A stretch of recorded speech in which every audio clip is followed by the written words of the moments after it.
Assalamualaikum warahmatullahi wabarakatuh. Saya Ayu Yani dengan NIM 140121302, kelas MB 45 DHCM 02, mata kuliah metodologi penelitian.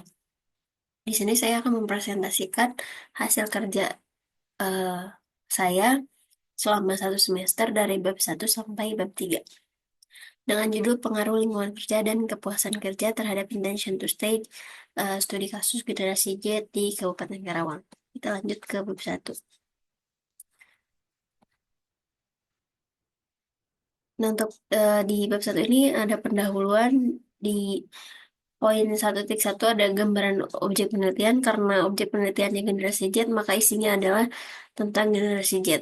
Kita ulas sedikit tentang generasi Z. Generasi Z disebut sebagai Zoomers, lahir dari tahun 1997 hingga 2012. Nah, karakteristik Gen Z ini berbeda dari generasi sebelumnya seperti generasi milenial. Generasi Z ini fokus pada keamanan emosional, fisik, dan sosial. Nah, mereka juga dianggap lebih terpengaruh oleh teknologi dan media sosial yang berdampak pada kepuasan hidup dan kesehatan mental mereka. Kita lanjut ke latar belakang. Nah, di latar belakang ini ya kita menceritakan atau mengulas latar belakang penelitian itu bagaimana. Nah, karena di Indonesia ini, di khususnya Karawang, memiliki populasi usia produktif yang cukup tinggi. Nah, generasi Z ini memainkan peran penting dalam dinamika tenaga kerja di sektor industri dan digital. Nah, berdasarkan data Badan Pusat Statistik, peningkatan pe- pekerja pada sektor berbasis teknologi di Indonesia menunjukkan bahwa perusahaan harus lebih responsif terhadap kebutuhan generasi di dalam menciptakan lingkungan kerja dan inovatif dan adaptif terhadap perkembangan teknologi.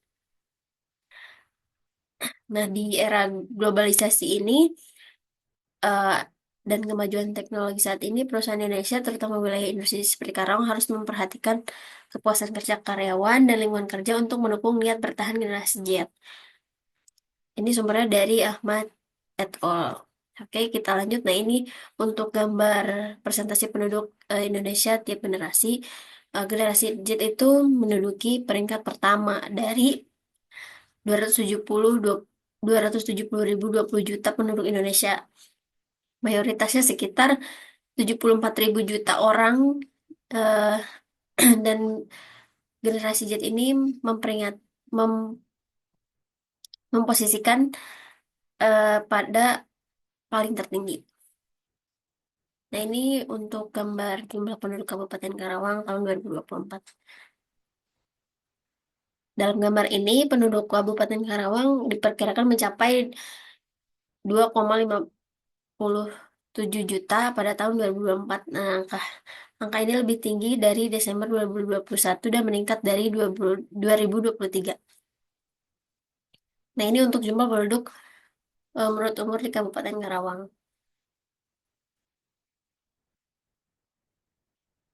Generasi generasi Z di Karawang itu dianggap usia produktif sekitar 211.008 jiwa menurut Dermawan 2024. Nah, ini durasi kenapa Gen Z itu bertahan di tempat kerja sebelumnya. eh, Kenapa bertahan? Ada data bahwa turnover intention itu terus meningkat di sebuah perusahaan di Indonesia. Sebuah survei dilakukan oleh BPS menunjukkan peningkatan jumlah karyawan yang meninggalkan pekerjaan dari tahun 2019 hingga tahun 2020 dengan peningkatan sebesar 5, 5 sampai 7% pada tahun 2020. Ini datanya kenapa Gen Z berada di tempat kerja. Lalu alasan pekerja Gen Z tidak ingin resign. Kenapa? Karena yang paling tinggi itu lingkungan kerja yang nyaman ya. Lalu kita lanjut ke selain faktor lingkungan, faktor lain yang dapat menyebabkan niat karyawan untuk tetap tinggal adalah kepuasan kerja. Nah, ini data kepuasan kerjanya. Hasil survei yang dilakukan pada tahun 2024 menunjukkan bahwa selain itu survei tersebut menemukan bahwa 73% Gen Z merasa puas dengan tempat kerja mereka. Nah, ini rumusan masalahnya, ini tujuan penelitiannya, dan manfaatnya. Lalu kita lanjut ke bab 2. Nah, ini tinjauan pustaka. Teori yang diambil itu manajemen sumber daya manusia dari Dessler. Manajemen sumber daya manusia adalah proses pengambilan, pelatihan, penilaian, dan kompensasi karyawan serta pengawasan hubungan tenaga kerja, kesehatan, dan keselamatan karyawan serta keadilan. Nah, ini untuk perilaku organisasi, ambil dari Robbins. Nah, ini untuk lingkungan kerja, definisi lingkungan kerja.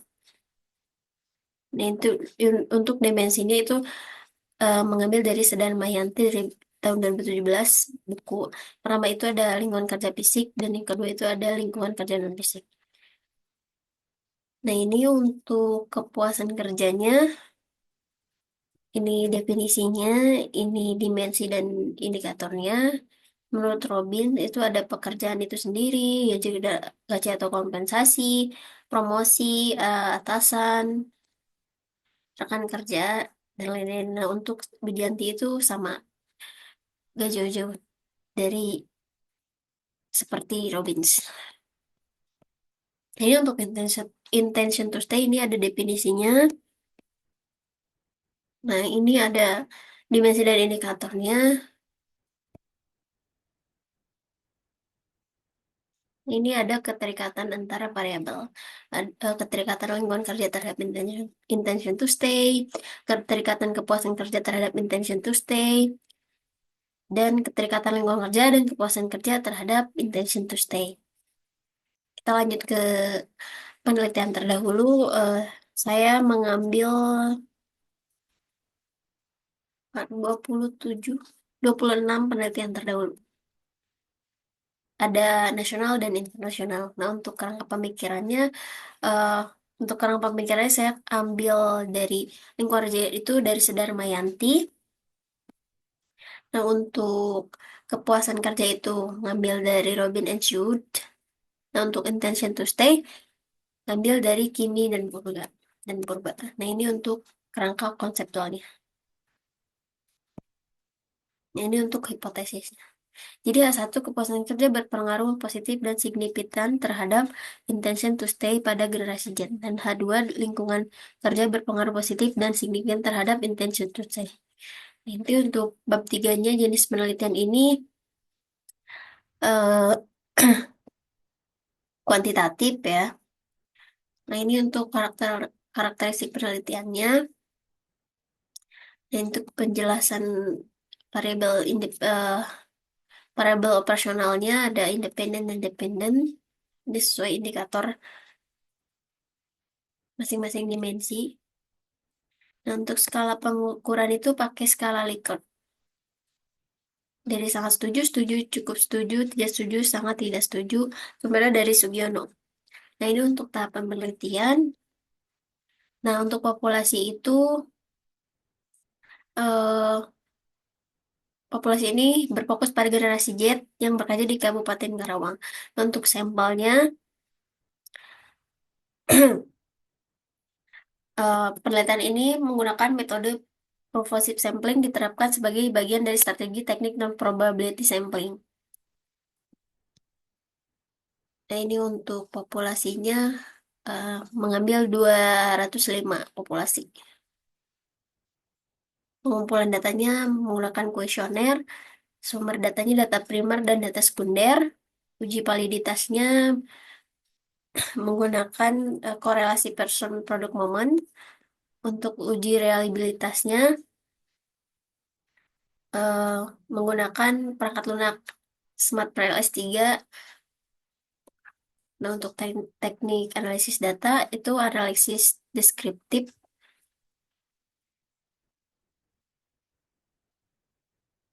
Nah, ini untuk tabel kriteria interpretasi skor, ini garis kontinu, dan ini penjelasan tentang SAMPLS-nya. Ada penilaian model model pengukuran dan penilaian model struktural. Nah, ini untuk uji hipotesisnya itu yang pertama ada H1 dan H0, yang kedua ada H2 dan H0. Terima kasih. Sekian dari presentasi bab 1 dan bab 3 saya ini, yang saya kerjakan ini. Wabillahi taufiq wal hidayah. Wassalamualaikum warahmatullahi wabarakatuh.